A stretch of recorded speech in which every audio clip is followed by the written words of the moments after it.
तो नीतीश बाबू का आज कोई नया बात नहीं है। जॉर्ज फर्नांडिस को इन्होंने धोखा दिया, देवीलाल को धोखा दिया, मैंने जिसके साथ सटे डाली के कुतरने का ही काम ये किए हैं। शुरू से इनका इतिहास रहा। सबसे दुर्भाग्य बात है कि सम्राट चौधरी जी ने कह दिया साफ शब्दों में कि हमारे यहाँ कोई वैकेंसी नहीं है। इतना तक कह दिया कि 24 की बात छोड़िए, आने वाला 10 बरस तक के कोई वैकेंसी नहीं है हिंदुस्तान के अंदर। भाजपा सरकार भी चाहती है कि हम अपने दम पर लड़ें, नीतीश बाबू भी चाहते हैं अपने दम पर लड़ें, लेकिन एक नई जो बात ये आ गई प्रधानमंत्री वाली कि वो कह रहे हैं वैकेंसी नहीं है और ये कह रहे हैं कि हम प्रधानमंत्री के दावेदार हैं। नमस्कार, आप देख रहे हैं डीटीवी भारत। मैं हूं अभिषेक मिश्रा। बिहार में जेडीयू और बीजेपी का जो गठबंधन है उसकी गांठ खुलनी शुरू हो गई है। गठबंधन कमज़ोर पड़ता नज़र आ रहा है। दोस्ती टूटने के, दोस्ती दरकने के आसार नज़र आ रहे हैं और दोनों ही तरफ से, बीजेपी की तरफ से भी बयान आ रहा है, जेडीयू की तरफ से भी बयान आ रहा है।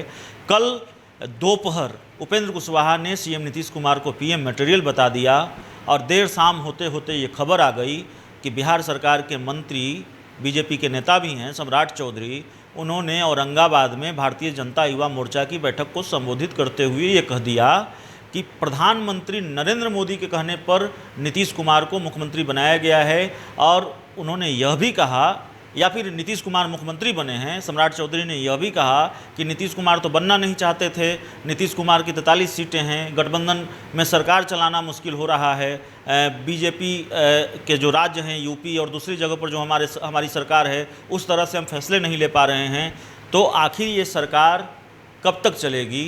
क्या बिहार में मध्यावधि चुनाव के आसार नज़र आ रहे हैं?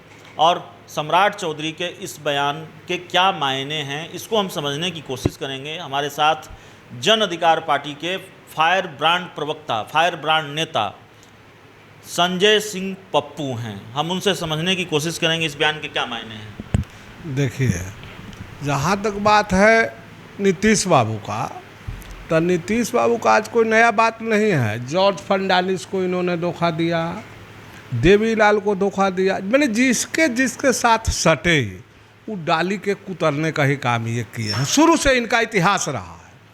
तो आज जो इच्छा जाहिर किए हैं प्रधानमंत्री के लिए नीतीश बाबू, तो गलत क्या किए हैं, लेकिन सबसे दुर्भाग्य बात है कि सम्राट चौधरी जी ने कह दिया साफ शब्दों में कि हमारे यहाँ कोई वैकेंसी नहीं है। इतना तक कह दिया कि 24 की बात छोड़िए, आने वाला 10 बरस तक के कोई वैकेंसी नहीं है हिंदुस्तान के अंदर। तो अब तो नीतीश बाबू के ने सोचना चाहिए कि हम प्रधानमंत्री के अगर दावेदार हैं, अब भाजपा का ये वैकेंसी नहीं है, बिहार में डबल इंजन की सरकार है, 4 गो का गठबंधन है। एक तरफ तो सम्राट चौधरी जी यह भी कह रहे हैं कि इस सरकार में काम करना मतलब कि मुश्किल हो रहा है। तो मुश्किल तो वास्तविक में होगा। इनका था 43 गो सीट, उनका 73 की 74 गो सीट था भाजपा के। उसके बाद भी देखिए कि ऐसा हुआ कि नीतीश बाबू के मुख्यमंत्री चुन लिए।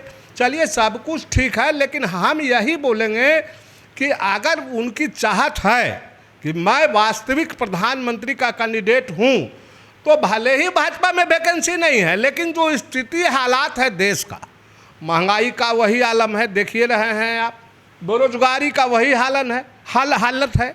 आई झूठ का पुलिंदा माथा पर लेके जो मोदी जी घूम रहे हैं दिन रात, जनता के पास 2 आँख है, सब देख लिए, सब समझ लिए। तो जितने भी भारतवर्ष के विरोधी खेमा हैं, इस बार सब लोग एकजुट हो रहे हैं। तो वहाँ तो वैकेंसी है प्रधानमंत्री का, तो इनको चाहिए कि बिहार में इस्तीफा दे दें, उनसे अलग हो जाए भाजपा से, और प्रधानमंत्री बनने का अगर शौक है तो वैकेंसी है विरोधी खेमा में, विरोधी में अप्लाई करे, फार्म भरे, इस पर विचार करेगा विरोधी। शौक तो है और फार्म भी भर रहे हैं, अप्लाई भी कर रहे हैं। ओम प्रकाश चौटाला से गुरुग्राम जाके मिलते हैं। भैया, शौक करना, सपना देखना अच्छी बात है। जब तक आप सपना नहीं देखेंगे, शौक नहीं करेंगे, फिर आपको हासिल कैसे होगा? तो नीतीश बाबू को मैं गलत नहीं कर रहा, लेकिन गलत जो निशाना लगा रहे हैं भाजपा पर, तो भाजपा से उनको नहीं मिलने वाला है प्रधानमंत्री पद। प्रधानमंत्री बनने की अगर वो कामना करते हैं, सपना देखते हैं, तो उनको विरोधी खेमा में आना जरूरी है, तभी इनको वैकेंसी पर विचार किया जा सकता है।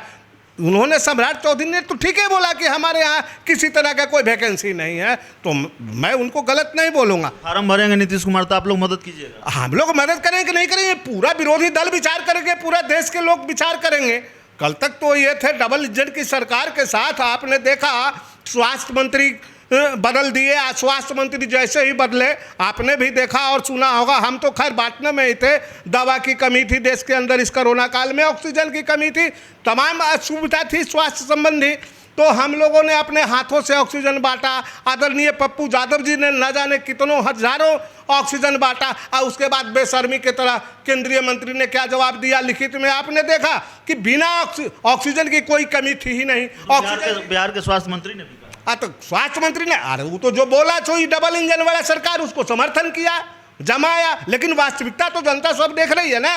जनता के पास दो आंख है, तो सब देख रही है, सब समझ रहे, जवाब देगी। जनता भी जान रही है कि वैकेंसी है प्रधानमंत्री का, तो अब तो नीतीश बाबू के आना पड़ेगा विरोधी खेमा में, तब न प्रधानमंत्री का सपना देखेंगे। सम्राट चौधरी तो ठीक है बोल रहे हैं, गलत क्या बोल रहे हैं, तो ठीक है बोले कि हमारे यहाँ कोई वैकेंसी नहीं है प्रधानमंत्री का। वैकेंसी नहीं है तो खेल होगा, नीतीश कुमार इस्तीफा दे देंगे, क्या लगता है? अरे इस्तीफा देंगे तब तो विरोधी खेमा विचार करेगा, आप गजब आदमी है। इस्तीफा मैं आपसे पूछ रहा हूँ, इस्तीफा देंगे, आपको क्या लगता है? अब इस्तीफा देंगे कि नहीं देंगे उनकी इच्छा, अगर प्रधानमंत्री बनना है तो इस्तीफा तो देना ही पड़ेगा, क्योंकि हम लोग भी तो देख रहे हैं कि आप झूठ के पुलिंदा के साथ चल रहे हैं, तो उस पर तो जनता को विश्वास है नहीं। तो आपको प्रधानमंत्री बनना है, देश का सपना देखते हैं, तो विरोधी खेमा के साथ आना पड़ेगा। विरोधी खेमा से साथ आने के लिए आपको भाजपा का साथ छोड़ना पड़ेगा।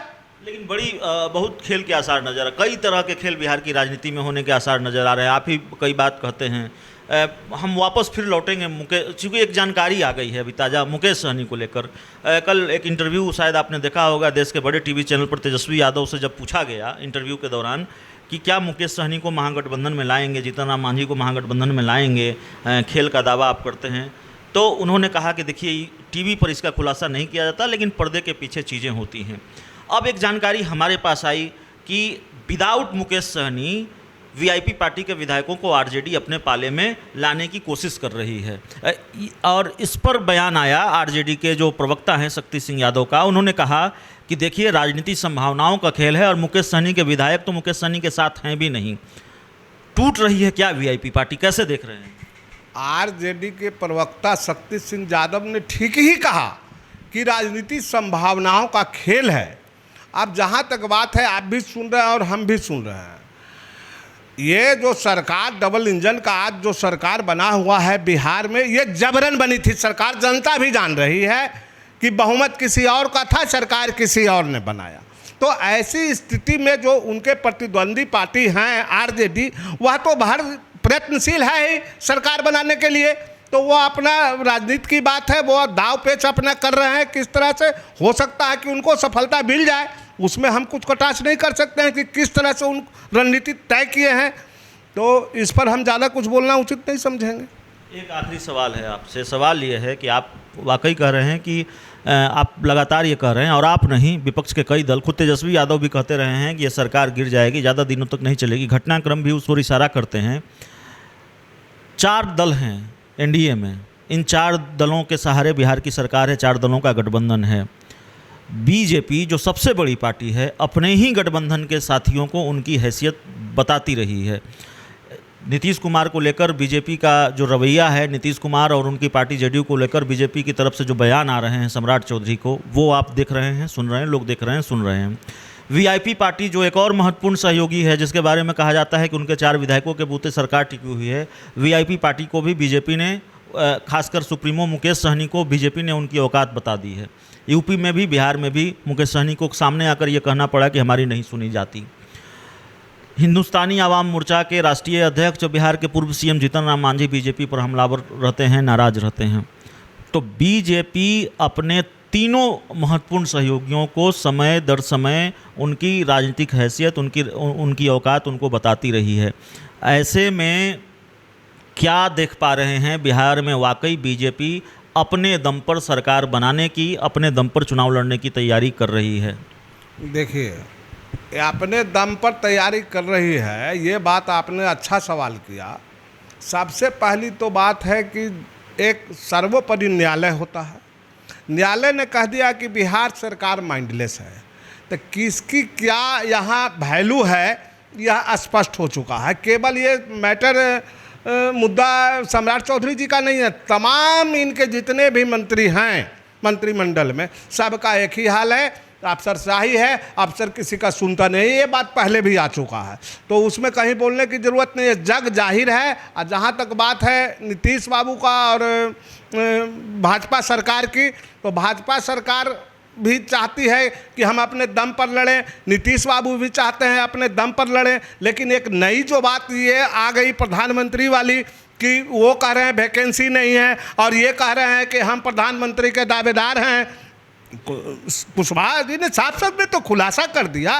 तो ऐसे स्थिति में हमने आपको एक बात को कितना बार दोहराया, हम तो कह दिया कि अगर वास्तविक में आपको प्रधानमंत्री का दावेदारी करना है तो आप इस्तीफा दे करके विरोधी दल से संपर्क कीजिए, वो विचार करेगा, तब आप कहीं प्रधानमंत्री का सपना देख सकते हैं।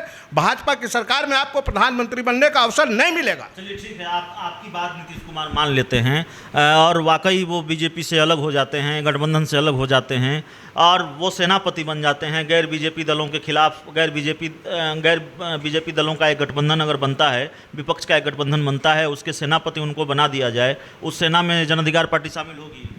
जैसे कि विरोधी में तो खेमा में हम लोग तो हैं ही कि इनका विरोध करना है, चूँकि इन्होंने देश बेचने का काम किया, महंगाई बढ़ा दिया, बेरोजगारी बढ़ गया, झूठ का पुलिंदा दिन रात बांधते रहे, तो वैसे स्थिति में हम लोग विरोधी खेमा के साथ ही रहेंगे।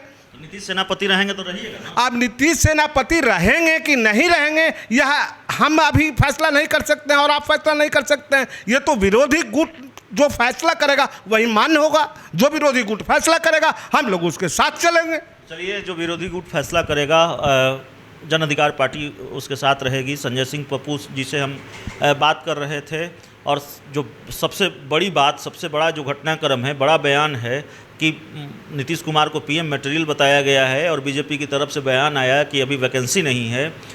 इसको लेकर हमने बात की है और पप्पू जी की आदत आप जानते हैं, अपना एक चिर परिचित अंदाज है, उसी अंदाज में अपने राजनीतिक विरोधियों पर निशाना साधते हैं, उन पर हमला करते हैं, अपनी बात रखते हैं।